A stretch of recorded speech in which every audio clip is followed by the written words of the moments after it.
राधे राधे। हरे कृष्ण। हर हर महादेव। आज की मेरी टॉपिक है कि ट्विन फ्लेम उस फैमिली को चॉइस करते हैं जो फैमिली ऑलरेडी स्पिरिचुअल फैमिली होता है। क्यों चूज़ करते हैं? एक्चुअली जो फैमिली में ट्विन फ्लेम बर्थ लेते हैं उनके पेरेंट्स भी हाईली स्पिरिचुअल होते हैं और वो भी कहीं ना कहीं सोल फैमिली से ही होते हैं। सोल मतलब होता है कि सोल फैमिली बार बार जिस फैमिली के साथ में आप बर्थ लेते हो और उनके साथ में पास्ट लाइफ की कुछ कनेक्शन होता है, हम उसको सोल फैमिली ग्रुप बोलते हैं।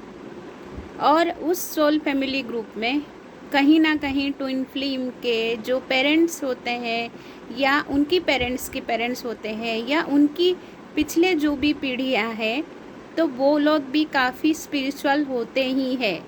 और कुछ ऐसा चीज़ें होता है, ट्विन फ्लेम उस फैमिली में भी बर्थ लेते हैं ताकि उनकी जो पूर्वज है उनको भी वो मुख्य प्राप्ति कराते हैं, मतलब मुक्ति दिलाते हैं। उनको अगर सोल कहीं पर मुक्ति नहीं मिला है और वो ट्विन फ्लेम जो भी वो फैमिली में बर्थ लेता है तो उनको तब भी प्रॉब्लम्स आते हैं जब तक उनके पूर्वजों को मुक्ति नहीं मिलता है और ट्विन की ग्रोथ भी नहीं होता है। तो इसीलिए हमें क्या करना होता है? इसीलिए हमें डेली बात के बाद में हमारा पूर्वजों को जल तर्पण करना चाहिए और महादेव को, लॉर्ड कृष्णा को उनके मुक्ति के लिए प्रार्थना करना चाहिए। साथ में गौ माता को रोज़ अपने हाथों से खिलाना चाहिए, क्योंकि गौ माता के साथ में 33 कोटि देव देवता रहते हैं और उनको खिलाने से हमारा पूर्वजों या हमारा पितृदोष भी समाप्त होता है, हमारा पूर्वजों को भी मुक्ति मिलता है। और ट्विन फ्लेम में जो ब्लॉकेज होता है वो भी क्लियर होता है। जैसे कि मैं अपनी पूर्वजों को तो मैं जल तर्पण करती हूँ और उनकी मुक्ति के लिए प्रार्थना करती हूँ। सेम थिंग मैं मेरे ट्विन के लिए भी यही प्रार्थना करती हूँ कि मेरे ट्विन मैं ही हूँ, क्योंकि वो मेरी सोल ही है, आधा सोल है। जो डिवाइन मस्कुलाइन है, डिवाइन फेमिनाइन है, वो एक ही सोल होते हैं। तो उस बॉडी में अगर मेरे ट्विन है तो मैं ही हुई हूँ और वो फैमिली भी कहीं ना कहीं मेरे सोल फैमिली में ही आते हैं। और उनके जो भी पूर्वज होते हैं तो डिवाइन फेमिनाइन को उनको मुक्ति के लिए भी प्रार्थना करना चाहिए, ताकि ट्विन फ्लेम की लाइफ में जो भी ब्लॉकेज आता है वो रिमूव हो सके, ताकि पूर्वजों की आशीर्वाद मिल सके। तो जैसे कि मैं जो फैमिली में बर्थ ली हूँ उस फैमिली में मेरे जो माँ दुर्गा है, हमारा जो कुल देवी है, हम उनको ब्रह्माणी माता के रूप में पूजते हैं। तो मेरे जो ग्रैंडफादर थे उनकी जो उनके पिताजी थे और उनके जो पिता थे, तो उनके पर माता की हमेशा जो है उनके पर उनके शरीर में माता की गाइडेंस आता था और वो चीज़ें जो है वो लोगों को गाइड करते थे। और जो हमारा जो कुलदेवी है, तो जैसे मेरे ग्रैंडफादर के साथ में स्टोरी में मैंने सुनी हूँ कि हमारा कुलदेवी गांव में जब किसी का शादी होता था तो वो लोग एक पेपर में लिख के रख देते थे कि उनको क्या क्या चीज़ें चाहिए।